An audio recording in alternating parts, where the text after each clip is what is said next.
ಎಲ್ಲರಿಗೂ ನಮಸ್ಕಾರ. ಸಂಕ್ರಾಂತಿ ಹಬ್ಬದ ಹಾರ್ದಿಕ ಶುಭಾಶಯಗಳು. ಸಂಕ್ರಾಂತಿ ಹಬ್ಬದ ದಿನ ಈ ಥರ ಒಂದು ವಿಡಿಯೋ ಮಾಡೋ ಪರಿಸ್ಥಿತಿ ಬರುತ್ತೆ ಅಂತ ನನಗೆ ಗೊತ್ತಿಲ್ಲ. ಯಾಕಂತಂದ್ರೆ ನನ್ನ 3 ವರ್ಷದ ದುಃಖ ನೋವು ಯಾರ ಹತ್ರನೂ ಹೇಳ್ಕೊಳಕ್ಕಾಗದೆ, ಯಾರ ಹತ್ರನೂ ಕೂಡ ಶೇರ್ ಮಾಡ್ಕೊಳಕ್ಕಾಗದೆ ನನ್ನಲ್ಲೇ ನಾನು ಇಟ್ಕೊಂಡು ತುಂಬಾ ಹೋರಾಡ್ತಾ ಇದ್ದೆ. ನಾನು, ನನ್ನ ತಂದೆ ತಾಯಿ 3 ಜನ ತುಂಬಾ ಹೋರಾಡ್ತಾ ಇದ್ವಿ. ಅದು ಬರ್ತಾ ಬರ್ತಾ ಅತಿರೇಕಕ್ಕೆ ಹೋಗ್ತಾ ಬಂತು. ಅಂಡ್ ಈ ಒಂದು ಬೆಟ್ಟಿಂಗ್ ಆ್ಯಪ್ ಅಂತ ಏನು ಹೇಳ್ತಾರೆ, ಇದರಿಂದ ಎಷ್ಟೋ ಫ್ಯಾಮಿಲಿಗಳು ರೋಡ್ಗೆ ಬಂದಿದೆ, ಎಷ್ಟೋ ಫ್ಯಾಮಿಲಿಗಳು ಜೀವಗಳನ್ನ ಕಳ್ಕೊಂಡಿದೆ. ನನ್ನ ಫ್ಯಾಮಿಲಿನೂ ಕೂಡ ಅದ್ರಲ್ಲಿ ಒಂದು ಅಂತ ನಾನು ಹೇಳ್ತೀನಿ. ಯಾಕಂತಂದ್ರೆ ನಾನು ನನ್ನ ತಂಗಿ ಆಲ್ಮೋಸ್ಟ್ ಸಪ್ರೇಟ್ ಆಗಿ 3 years ಆಯ್ತು. ಯಾರ ಸಂಪರ್ಕದಿಂದ ನಾವು ಒಂದು ಹೇಳ್ತಾರಲ್ಲ ಸಹವಾಸ ದೋಷ ಅಂತ, ಸಂಪರ್ಕ ಮಾಡಿಕೊಂಡು ಏನೋ ಮಾಡ್ತೀನಿ ಅಂತ ಅದೆಲ್ಲ ಮಾಡ್ಕೊಂಡು ಅವ್ರವ್ರು ಮಾಡಿಕೊಂಡು ಆಕೆನೂ ಕೂಡ ಅದರಿಂದ ಹೊರಗೆ ಬರೋಕ್ಕಾಗದೆ ಮನೆಯಿಂದನೂ ಹೊರಗೆ ಹೋಗಿ ಆಕೆಗೂ ಅವರೆಲ್ಲ ತುಂಬಾ ಹಿಂಸೆ ಮಾಡಿ ಒಂದಿನ ಒಬ್ರು ಸ್ನೇಹಿತರ ಮುಖಾಂತರ ಹಿಂಗೆ ಆಗ್ತಿದ್ದಾವೆ, ಹಿಂಗೆ ಮಾಡ್ತಿದ್ದಾಳೆ ಅಂತ ಗೊತ್ತಾದಾಗ ಕೇಳಿದಾಗ, ಇಲ್ಲ ನಂಗೆ ಈ ಥರ ತುಂಬಾ ಹಿಂಸೆ ಮಾಡ್ತಿದ್ದಾರೆ, ಇಷ್ಟೆಲ್ಲ ಈ ಥರ ನಾನು ಹಿಂಗೆ ಬೆಟ್ಟಿಂಗ್ ಆ್ಯಪಲ್ಲಿ ಕಳ್ಕೊಂಡಿದ್ದೀನಿ. ಹಾಗೆ ನಾನು ಇಂಡಸ್ಟ್ರಿನಲ್ಲಿ ಇಷ್ಟು ವರ್ಷ ಕೆಲಸ ಮಾಡಿರೋದಿರ್ಬೋದು, ಅಪ್ಪ ಒಂದು ಗೌರ್ಮೆಂಟ್ ರಿಟೈರ್ಡ್ ಅಫಿಷಿಯಲ್, ಅವರು ಎಲ್ಲನೂ ನೀರಿನಲ್ಲಿ ಹೋಮ ಹಾಕಿದಂಗೆ ಒಂದು ಬೆಟ್ಟಿಂಗ್ ಆ್ಯಪನ್ನು ಮಾರಿಗೆ ಬಲಿ ಆಗಿದೆ ನಮ್ಮ ಫ್ಯಾಮಿಲಿ. ಇದನ್ನ ಎಲ್ಲೂ ಹೇಳಕ್ಕಾಗದೆ 3 ವರ್ಷದಿಂದ ನಾವು ತುಂಬಾನೇ ನನ್ನ ಮನಸ್ಸಲ್ಲೇ ಇಟ್ಕೊಂಡಿದ್ದೆ. ಎಲ್ಲರೂ ಕೇಳ್ತಿದ್ರು, ಯಾಕೆ ಫೋಟೋ ಹಾಕ್ತಲ್ಲ, ಏನು ಆಗ್ತಲ್ಲ, ಎಲ್ಲಿ ಹೋದ್ರು, ಏನು ಎತ್ತ ಅಂತ ಏನಂತ ಹೇಳಕ್ಕಾಗತ್ತೆ.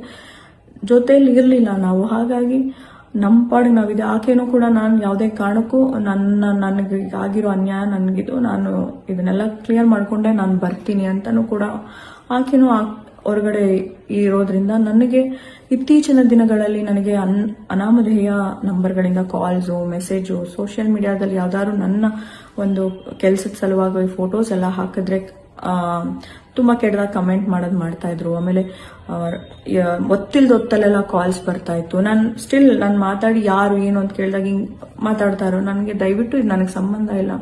ನನ್ನ ಸಂಪರ್ಕಕ್ಕಾಗ್ಲಿ, ತಂದೆ ತಾಯಿ ಯಾವುದೇ ರೀತಿ ನಮಗೆ ಅವ್ರು ಯಾರು ಕೂಡ ತಿಳಿಸ್ದೆ ಇದನ್ನ ಅವರೆಲ್ಲ ಒಂದು ಏನ್ ಹೇಳ್ತಾರೆ ಸರ್ಕಲ್ ಮಾಡ್ಕೊಂಡು ಅವ್ರವ್ರ ಒಂದು ಏನು ಕೆಲಸಗಳು ಮಾಡಿದ್ದಾರೆ, ನಮ್ಗೆ ಯಾರಿಗೂ ಗೊತ್ತಿಲ್ಲ. ಬಟ್ ಆಕೆ ಯಾವಾಗ ಸಂಪರ್ಕದಲ್ಲಿ ಸಿಕ್ಕಿಲ್ಲ ಅಂದಾಗ ನನ್ನನ್ನೇ ಮಾಡಕ್ ಶುರು ಮಾಡ್ತಾರೆ. ಆವಾಗ ನನ್ನ ತಂದೆ ತಾಯಿಗೂ ಕೂಡ ತುಂಬಾ ಮಾನಸಿಕವಾಗಿ ಹಿಂಸೆ ಆಗುತ್ತೆ.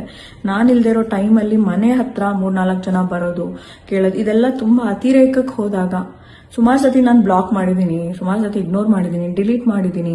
ನನ್ನ ಎಷ್ಟೋ ಜನ ಮಾಧ್ಯಮ ಸ್ನೇಹಿತರಿಗೂ ಕೂಡ ನಾನು ಇದನ್ನ ಶೇರ್ ಮಾಡ್ಕೊಂಡಿದ್ದೀನಿ. ಅವರೆಲ್ಲ ಬಿಟ್ಬಿಡಿ, ಇಗ್ನೋರ್ ಮಾಡಿ, ಲೀಗಲಿ ನಿಮ್ದು ಯಾವುದು ಕೂಡ ಏನು ಬರಲ್ಲ ಅಂತ ಹೇಳಿದ್ದು ಉಂಟು. ಹಾಗಾಗಿ ನಾನು ಇಗ್ನೋರು ಕೂಡ ಮಾಡಿದ್ದೆ. ಬಟ್ ಆ ಒಂದು ನೋವು, ಆ ಒಂದು ಹಿಂಸೆನಲ್ಲೇ ಇದ್ವಿ ನಾನು, ನನ್ನ ತಂದೆ ತಾಯಿ. ಯಾಕಂದ್ರೆ ನಾನು ಒಬ್ಳೆ ಹೊರಗಡೆ ಹೋದಾಗ ನನಗೇನಾದ್ರಾಗಿ ನಾನು ಈ ಮಾನಸಿಕವಾಗಿ ಕುಗ್ದ್ರೆ ನನ್ನ ತಂದೆ ತಾಯಿ ನೋಡ್ಕೊಳ್ಳೋರು ಯಾರು. ಹಾಗಾಗಿ ಇದು ಅತಿರೇಕಕ್ಕೆ ಹೋದಾಗ ನಾನು ಕಮಿಷನರ್ ಆಫ್ ಪೊಲೀಸ್ ಅವ್ರಿಗೆ ಮೊರೆ ಹೋಗಿ ನಾನು ಕಂಪ್ಲೇಂಟ್ನ ಲಾಡ್ಜ್ ಮಾಡಿದ್ದೀನಿ. ಯಾರ್ಯಾರಿಂದ ನಾನು ಯಾರೇ ಒಬ್ರು ವೈಯಕ್ತಿಕವಾಗಿ ಹೆಸರು ತಗೋಬೇಕು ಅನ್ನೋ ಉದ್ದೇಶ ಇಲ್ಲದೆ ಯಾರ್ಯಾರು ನನಗೆ ಮಾಡಿದ್ರು ಅವ್ರಗಳದು ಕೂಲಂಕುಷವಾಗಿ ಅವ್ರು ಯಾರ ನಂಬರ್ಸು, ಮೆಸೇಜಸ್ ಅದನ್ನು ಪ್ರತಿಯೊಂದು ವಿತ್ ಸ್ಕ್ರೀನ್ಶಾಟು ನಾನು COPಗೆ ನಾನು ಸಬ್ಮಿಟ್ ಮಾಡಿದ್ದೀನಿ. ನನಗಿದರಿಂದ ಜಸ್ಟಿಸ್ ಬೇಕು ಮತ್ತು ನನಗೆ ನನ್ನ ತಂದೆ ತಾಯಿಗೆ ಇದರಿಂದ ರಿಲೀಫ್ ಬೇಕು ಅಂತ ನಾನು ಕೇಳ್ಕೊತೀನಿ. ಅಂಡ್ ಇದು COP ಅಂಡರ್ ಇರೋದ್ರಿಂದ ಅವ್ರು ಇದನ್ನ ತನಿಖೆ ಮಾಡಿ ಇದಕ್ಕೆ ಏನು ಜಸ್ಟಿಸ್ ಮಾಡಿಕೊಡ್ತಾರೆ ಅಂತ ನನಗೆ ತುಂಬಾ ನಂಬಿಕೆ ಇದೆ. ಅಂಡ್ ಅದನ್ನು ಹೊರತುಪಡಿಸಿ ನನ್ನ ಕರ್ನಾಟಕ ಜನತೆಗೆ ಮತ್ತು ಪ್ರತಿಯೊಬ್ಬರಿಗೂ ರಿಕ್ವೆಸ್ಟ್ ಮಾಡೋದು, ಅಂಡ್ ಪ್ರತಿಯೊಬ್ಬರಿಗೂ ಹೇಳೋದು, ಯಾರು ಕೂಡ ಬೆಟ್ಟಿಂಗ್ ಆ್ಯಪ್ ಅನ್ನೋ ಮಾರಿನ ಎಲ್ಲೂ ಪ್ರಮೋಟ್ ಮಾಡಬೇಡಿ ದಯವಿಟ್ಟು. ಇದರಿಂದ ಎಷ್ಟೋ ಜನ ಫ್ಯಾಮಿಲಿಗಳು ರೋಡ್ಗೆ ಬಂದಿದೆ, ಎಷ್ಟೋ ಜನ ತಂದೆ ತಾಯಿ ಕಳ್ಕೊಂಡಿದ್ದಾರೆ, ಮಕ್ಕಳು ಕಳ್ಕೊಂಡಿದ್ದಾರೆ, ಗಂಡ ಹೆಂಡತಿ, ಈ ತರ ಎಷ್ಟೋ ಫ್ಯಾಮಿಲಿಗಳು ಚಿತ್ರ ಆಗಿದೆ. ಇದಕ್ಕೆ ಸಪೋರ್ಟ್ ಮಾಡೋ ವ್ಯಕ್ತಿಗಳು ಸುತ್ತಮುತ್ತನೇ ಇದ್ದು ಕೂಡ ಇನ್ನೋಸೆನ್ಸ್ ನ ಯೂಸ್ ಮಾಡಿಕೊಂಡು ಆ ಫ್ಯಾಮಿಲಿನ ಡೆಸ್ಟ್ರಾಯ್ ಮಾಡ್ತಿದ್ದಾರೆ. ಸೊ ಹಾಗಾಗಿ ಇವತ್ತು ನನ್ನ ಫ್ಯಾಮಿಲಿ ಈ ತರ ಆಗಿದೆ. ನಾನು ನನ್ನ ತಂಗಿನ ಕಳ್ಕೊಂಡಿದ್ದೀನಿ 3 ವರ್ಷದಿಂದ, ನನ್ನ ತಂದೆ ತಾಯಿ ಅವ್ರ ಮಗಳನ್ನ ಕಳ್ಕೊಂಡಿದ್ದಾರೆ. ಅಂದ್ರೆ physically she is alive but we are not together. ಈ ನೋವನ್ನ ನನ್ನಲ್ಲೇ ಇಟ್ಕೊಂಡು ಇದು ಅತಿರೇಕಕ್ಕೆ ಹೋದಾಗ ಕಂಪ್ಲೇಂಟ್ ಕೊಡುವಂತಹ ಸನ್ನಿವೇಶ ಬಂತು. ನನಗೆ ತುಂಬಾ ಮಾನಸಿಕವಾಗಿ ಕುಗ್ಸೋಂತ ಪ್ರಯತ್ನ ಮಾಡಿದ್ದಾರೆ. ಹಾಗಾಗಿ ನಾನು ಕಮಿಷನರ್ ಆಫ್ ಪೊಲೀಸ್ಗೆ ನಾನು ಕಂಪ್ಲೇಂಟ್ ಕೊಟ್ಟಿದ್ದೀನಿ. ಅಂಡ್ ನನಗಿದಕ್ಕೆ ನ್ಯಾಯ ಸಿಗುತ್ತೆ ಅಂತ ಅನ್ಕೊಂತೀನಿ. And I request government of Karnataka, please ಇದಕ್ಕೊಂದು ಶಾಶ್ವತ ಪರಿಹಾರ ದಯವಿಟ್ಟು ಕೊಡಿ. ಯಾಕಂತಂದ್ರೆ ನಮ್ಮ ಫ್ಯಾಮಿಲಿಗೆ ಆಗಿರೋಂಗೆ ಯಾವ ಫ್ಯಾಮಿಲಿಗೂ ಆಗಬಾರ್ದು. ಅಂಡ್ ಯಾರ ಮನೆಯಲ್ಲೂ ಯಾರು ದೂರ ಆಗ್ಬಾರ್ದು, ಯಾರನ್ನೂ ಕಳ್ಕೊಬಾರ್ದು. It's my humble request and I need justice. Who's coming ನನ್ನ ಯಾರ್ಯಾರು ಕಮೆಂಟ್ಸ್ ಮಾಡ್ತಾರೆ ಅನ್ನೆಸೆಸರಿ ನನ್ನ ಕಾಂಟ್ಯಾಕ್ಟ್ ಮಾಡ್ತಿದ್ದಾರೆ ಅವ್ರಿಗೆಲ್ಲ ದಯವಿಟ್ಟು ನನಗೆ ಇದರಿಂದ ಮುಕ್ತಿ ಬೇಕು. ನನ್ನ ತಂದೆ ತಾಯಿ ತುಂಬ ವಯಸ್ಸಾಗಿರೋರು, ಬಿಕಾಸ್ ನಾನು ಅವ್ರನ್ನ ನೋಡ್ಕೊಳ್ಬೇಕು. ಹಾಗಾಗಿ ನಾನು ಹೇಳೋಂಥ ಪರಿಸ್ಥಿತಿ ಹಬ್ಬದ ದಿನ ಬಂದಿದೆ. But it's okay, never mind. ಎಲ್ಲದಕ್ಕೂ ಒಂದು ಅಂತ್ಯ ಅಂತ ಇರುತ್ತೆ.